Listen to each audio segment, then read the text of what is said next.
You ever hear all this talk about frame data and plus or minus? Maybe you've heard mention of something being minus but safe or plus on block. When is it even your turn to attack? Well, to begin to get an understanding, let's start off with explaining what the word frame even means. Do you remember those old cartoons from your childhood? They were hand-drawn picture by picture to create an animation. We still use this basic concept of animation today. The reason I'm telling you this is because frames work the same way. Think of a frame as a picture. It'll take so many frames for an animation to take place. So when you start hearing things like most jabs are 10 frames or that move is 13 frames, the word frame is being used to measure the speed of the move or attack. Frame data is the math behind the animations for your attacks and moves. To put this into a better perspective, Tekken plays at 60 frames per second. This means that 60 frames of animation are able to take place in a second. So when you use an attack that is 10 frames at the same time as your opponent who is using an attack of 15 frames, as long as your attack will reach, it should interrupt your opponent every time. This is how counter hits are formed. You can safely assume that when you're standing still, your frame data will be 0. As soon as you create an action, like an attack, the frame data enters play. Now that we know frame data is a measurement of the speed of your animations, let's talk about this whole plus and minus deal. To get started with the basic terminology, being plus is the same as having frame advantage, and being minus is the same as having frame disadvantage. So obviously, one is better than the other, right? Well, yes, in most scenarios you'll want to be plus on hit or on block when possible. What this means is that you did something to gain an advantage in frame data. So let's learn by example. If my 10 frame jab lands on the opponent, it places me at plus 8 frame advantage, meaning I'll recover faster than they will. Reason for this is because the amount of frames for you to finish recovering from your attack, meaning going back to being 0 or neutral, is faster than your opponent's recovery animation.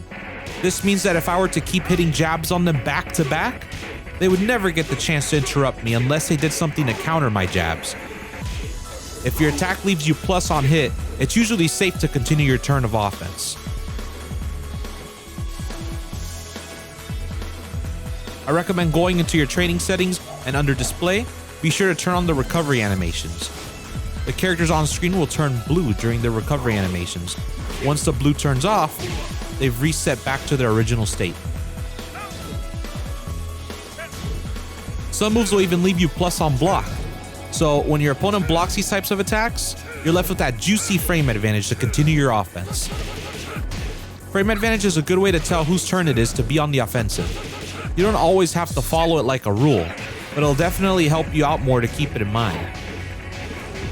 And as you can probably tell by now, having frame disadvantage, or being minus, means your time to recover will take longer than your opponent's. Sometimes you'll be so minus that your opponent gets to hit you before you can even recover. This is what we call punishing in fighting games. It's a reward that's given to the person who blocked or avoided an attack. So if you went super minus and got punished, not only did you just take damage, but now most likely your opponent is plus and gets to continue their offense. After you're hit, I recommend not pressing buttons when you're first starting out. Wait until you block your opponent or avoid an attack. This is what makes punishing and frame data so important in fighting games. Learning frame data will help you improve at fighting games in general. Think of it as mini math quizzes that take place during each exchange. Your safest bet when starting off is to consider yourself at frame advantage if you landed an attack, or at disadvantage if your attack was blocked or you were hit by the opponent. I highly recommend learning which of your moves will leave you plus on block so that you can form a stronger offense. I'll be leaving a link in the description to a website that'll have frame data for every character. Keep in mind there could be some outdated information, so experiment in the training mode to make sure that it's correct. And if you have the frame data DLC, be sure to use it. I'm hoping this video helps you to better understand frame data. I know it can get confusing at times as I've been in your shoes before. I remember when I had to learn frame data and how difficult it felt. Always remember, knowledge is power. The more you know, the better you'll get. If you liked the video or found it helpful in some way, be sure to leave a like. And if you'd like more content like this, be sure to subscribe. Thank you as always, and good luck on your training.